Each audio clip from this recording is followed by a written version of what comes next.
Saudações entusiastas do esporte a motor, este é o quadro Corrida, a corrida do GP Total. Estamos aqui no nosso canal do YouTube, relembrando a incrível temporada de 1986, os 40 anos de uma das melhores, para a gente a melhor temporada de todos os tempos da Fórmula 1. Chegamos à França, oitavo round da temporada 86, round que fechava a primeira metade. A gente hoje está acostumado com 24 corridas nas temporadas atuais. A realidade de 1986 era: se você chegou na oitava prova, você não estava completando o primeiro terço, você estava completando a metade da temporada. Senna ainda era o líder do campeonato, seguido de muito perto de Prost e Mansell, com Piquet um pouquinho atrás, tentando se recuperar. Ele que tinha estreado com vitória no Brasil, mas que ao longo dessa primeira metade acabou ficando um pouquinho para trás desses três primeiros. Mas era uma Fórmula 1 que voltava à Europa e voltava numa Paul Ricard um pouco diferente, não é mesmo, Márcio? Meu companheiro de sempre aqui, nossa dobradinha no Corrida a Corrida. Boa noite, amigão. Boa noite, Lucas, amigos de casa. Pois é, ninguém chama de overreact, né? Na verdade, a tragédia com o De Angelis, como a gente viu, não foi causada exatamente pela pista, mas por negligências, pela forma como os testes eram realizados, a falta de preparo nas áreas de possível acidente, escape e tudo mais. Teve a questão do aerofólio. E aí ceifaram a parte do entendimento mais interessante da pista, ou uma das mais interessantes, né? Claro que o final da Mistral sempre é muito interessante ali, mas o S de alta velocidade foi tudo embora, fizeram um improviso ali ligando a reta de chegada a Mistral já alguns metros aí perdidos, umas centenas de metros perdidos. 800 metros menos, não é pouca coisa. A reta foi de 1.8 para 1, praticamente. Era 1.9, foi para 1.1, alguma coisa assim. Perdendo uma das coisas mais interessantes, né, que era justamente o trecho que os carros berravam, lembrava um pouco Le Mans, né, os carros em aceleração máxima durante muito tempo. Isso foi perdido, né.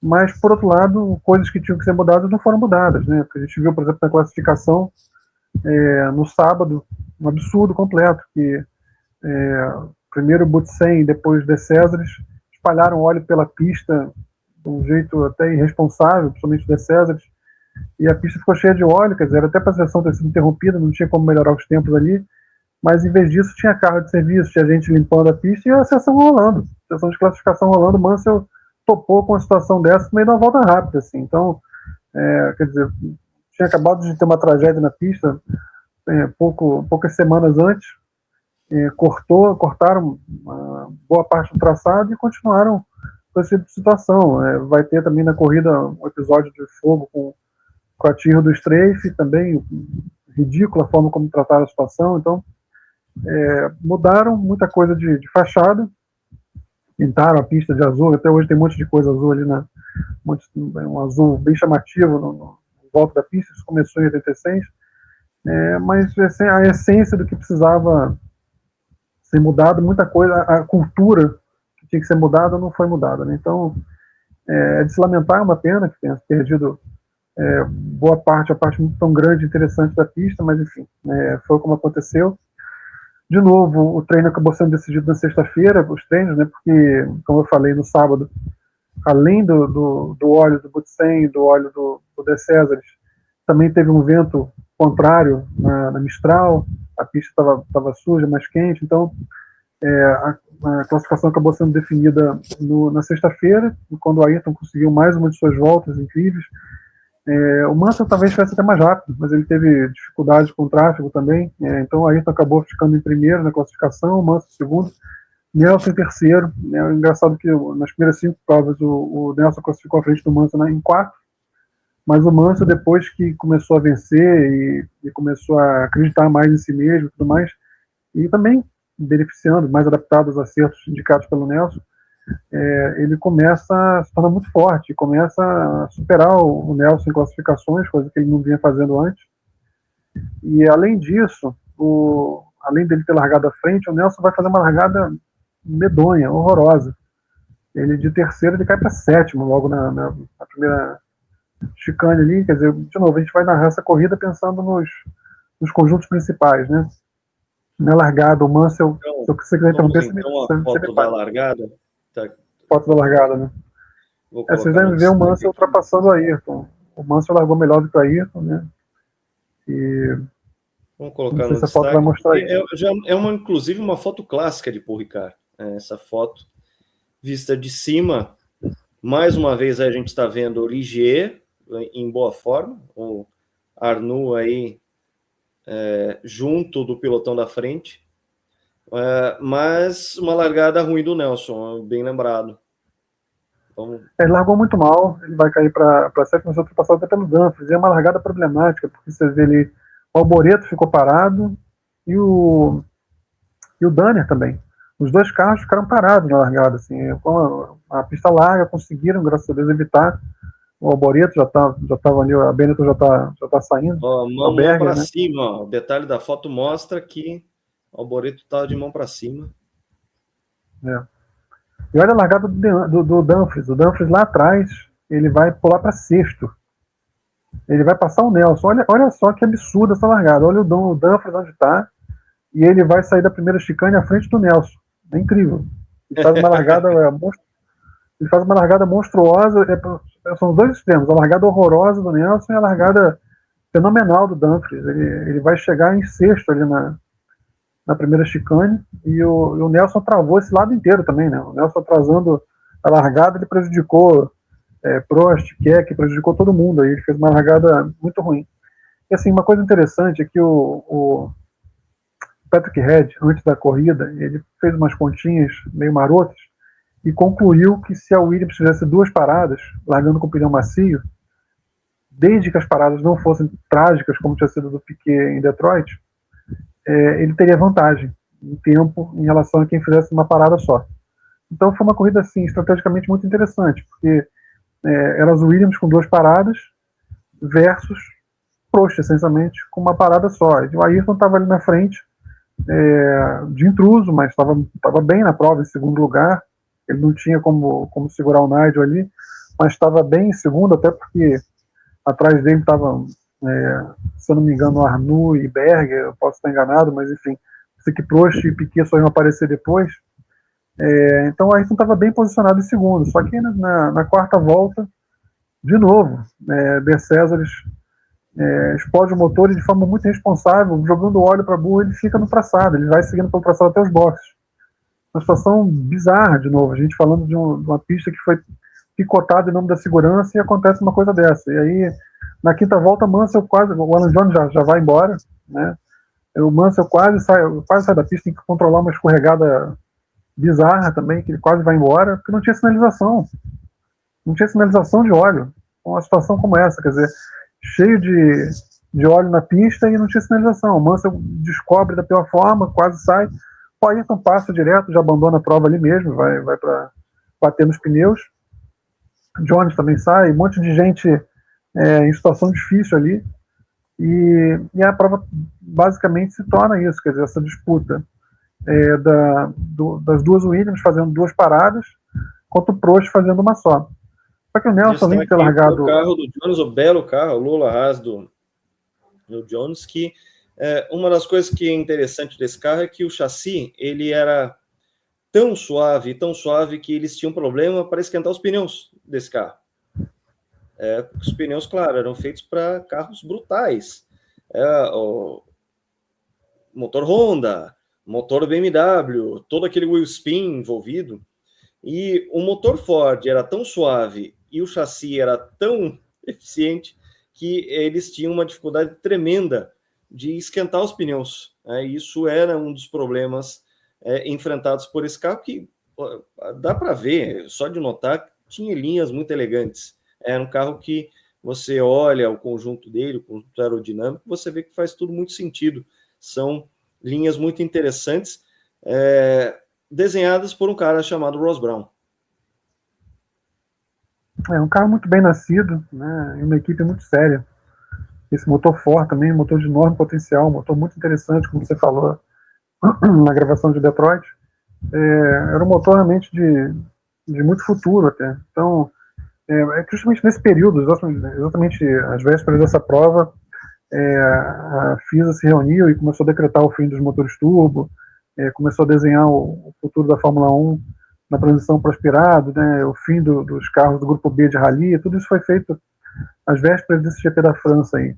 Então, muitas mudanças assim, para o futuro do esporte, e desenhando que para 87 os motores aspirados iam subir para 3,5 litros, e a pesa cai para 500 quilos, que não ia ter restrição de combustível, que os carros turbo iam cair para 4 bares de pressão, e para 88, 2,5. Enfim, foi tudo desenhado nessa altura daí, né? Então, esse motor acabou ficando, não foi desenvolvido como poderia ter sido, né? Mas era um motor muito interessante, um carro muito bem nascido, muito bonito, até no grafismo também, muito interessante. E aí, assim, basicamente, Lucas, porque essa corrida realmente foi uma corrida menos movimentada do que as outras, e a calmaria diante que antecede a tempestade, né? O que vai vir daqui para frente é pauleira. Então, essa prova a gente pode até dar um descanso para quem está com a gente e resumi-la um pouquinho mais. E depois o que fica com a gente porque vem pela frente aí. Porque daqui para frente a temperatura sobe. Na segunda metade, vou destacar que só a Áustria é um pouquinho mais morna, o resto pega fogo mesmo. A gente já tem visto uma primeira metade de tanta corrida interessante. Espanha, claro, o grande destaque, tirar o fôlego. Mas a segunda metade foi só pancadaria, só coisa pesada mesmo. Espanha e Detroit, né, grandes provas, agora daqui para frente. O Nelson, vamos tirar ele da equação, porque ele teve problemas. Além de ter largado muito mal, ele estava com um pistão. No treino ele já teve um problema, tá? Ele largou em terceiro, porque ele teve um problema no treino. Uma conexão entre o turbo e o intercooler se rompeu, ele perdeu o óleo, então ele perdeu uma chance de fazer uma segunda tentativa na sexta-feira, que a pista estava mais rápida e tudo mais, por causa disso. Quando foram ver, o carro estava sem óleo ali já, então ele não pôde fazer a segunda tentativa. Então falei que ele largou atrás do Mansell, mas ele teve problemas nos treinos também, é justo eu registrar isso. Mas ele na corrida teve problemas, teve mais de um problema. Estou lembrando aqui de um pistão, um dos pistões dele estava em vias de se romper. Quando acabou a prova, viram que o motor dele ia acabar, ele veio trazendo o carro no cuidado até o fim. Teve um outro problema agora que eu não estou lembrando qual foi, mas eu sei que o Nelson estava fazendo uma corrida de superação ali, de sobrevivência. Ele consegue passar o Keck no final ainda. O Prost assume a liderança por fazer uma parada só, mas o Mansell realmente com os pneus mais novos e com combustível sobrando. O Prost estava com muito problema de combustível nessa prova, é importante dizer. Ele estava com a leitura de combustível muito ruim e teve que baixar o boost para o mínimo. Mas ele baixou o boost e veio sentando o pé, né? Veio pilotando o mais rápido que podia, mas sem usar o boost, por exemplo, uma estratégia de economizar combustível na base da pressão do turbo, mas acelerando bastante. E o Mansell consegue ultrapassá-lo, ele estava meio indefeso nas retas, assim, e o Mansell ultrapassa para confirmar a vitória, a terceira dele no ano, né? Nesse caso, Bélgica acabou sendo muito decisivo, porque era para ter sido vencida pelo Nelson, mas ele teve aquele problema. O Mansell acabou redando, e nessa altura o Mansell tinha 3 vitórias contra uma do Nelson. Ele vence a corrida, Prost em segundo, Nelson em terceiro, Keck em quarto, e aí chega a ser um ponto de ruptura para o Nelson, porque ele que tinha combinado o status de primeiro piloto com o Frank Williams, ele chega à metade da temporada muito atrás no campeonato, né, com uma vitória só contra 3 do Mansell. Mansell se aproveitando, claro, a equipe se aproveitando do desenvolvimento do Nelson, do projeto, né, dos ajustes e tudo mais, e ele chega a um ponto de ruptura. É o momento em que o Nelson bate na mesa e fala: daqui para frente vai ser do meu jeito. E por isso que eu falo, fiquem com a gente, porque daqui para frente a coisa começa realmente a ficar muito forte. Para o Ayrton, um prejuízo relativamente pequeno, considerando que era uma das... A Renault, na verdade, até estreou um motor novo, a F15C, um motor também de pistões novos, pensando em melhorar a taxa entre desempenho e economia. Estava fazendo algumas evoluções, mas não era de se esperar que o Ayrton pudesse ter um desempenho tão forte nesse dia, apesar de que os problemas de Piquet, os problemas de Prost, talvez permitissem que ele estivesse no pódio. Mas tinha o sistema dos melhores resultados, então para o Ayrton não foi um prejuízo tão grande assim. Mas você olha a expressão do Nelson Então, eu ia nesse chamar a pódio, atenção sobre isso, a fisionomia do Nelson no pódio. Deixa eu voltar ela para fala foto. tudo. Ela fala tudo. Era um cara que estava preparando uma segunda metade incrível, uma grande arrancada, porque a situação já tinha chegado realmente a um limite que ele viu o Mansell crescer e ele continuava estagnado no campeonato. Ele estava em xeque. O Nelson era reputado até o início do ano, por muita gente, como piloto mais completo. E ele, nesse momento, estava em xeque, ele estava tendo problemas, né, em várias situações. A gente olhava o desempenho dele, foi diminuído por vários problemas mecânicos, vários problemas contextuais. Mas o fato é que o Mansell estava pegando a equipe para ele, né, com as bênçãos de Patrick Head ali. E o Nelson tá. Esse recorte aí é muito poderoso, diz muito. É aquela coisa da imagem e as mil palavras. Esse recorte aí explica bem o que vai ser a segunda metade da temporada. O Ayrton, nessa altura, já com muita dificuldade para se manter na briga, ainda vai ter 2 bons resultados, mas com dificuldade para se manter, e agora vai afunilando. Esses 3 aí que estão no pódio vão começar a confirmar um pouco o favoritismo que eles tinham desde o início da temporada, e tudo vai se encaminhar para um final antológico. A gente falou do pódio, o abandono do Ayrton, o Rosberg, né, que o Piquet ainda passou para ser o terceiro, confirma a 4ª colocação. 5º e 6º, mais uma vez, a dupla da Ligier. Na 5ª colocação, Laffite em 6º, ou seja, mais uma vez a Ligier andando muito bem e mostrando um grande potencial desse carro. O campeonato ficava com Prost na frente ainda, 39 pontos, contra 38 de Mansell e 36 de Senna.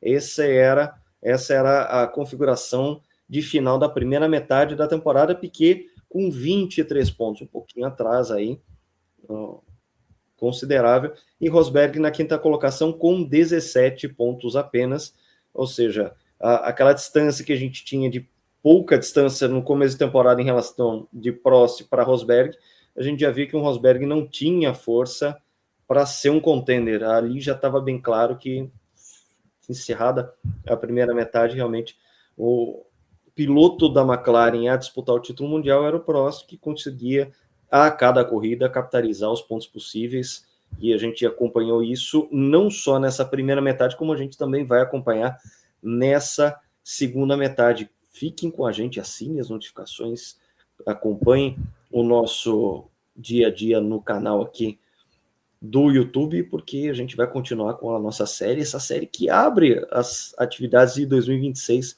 do GP Total. Acompanhem a gente aqui no Corrida a Corrida e toda a segunda metade da temporada 1986, essa temporada tão especial que neste ano completa 40 anos de idade. Nossa próxima parada, Brands Hatch, a última aparição de Brands Hatch na Fórmula 1 como o Grande Prêmio da Grã-Bretanha. Esse GP também tem bastante coisa para a gente falar. Espero todos vocês lá. Até a próxima!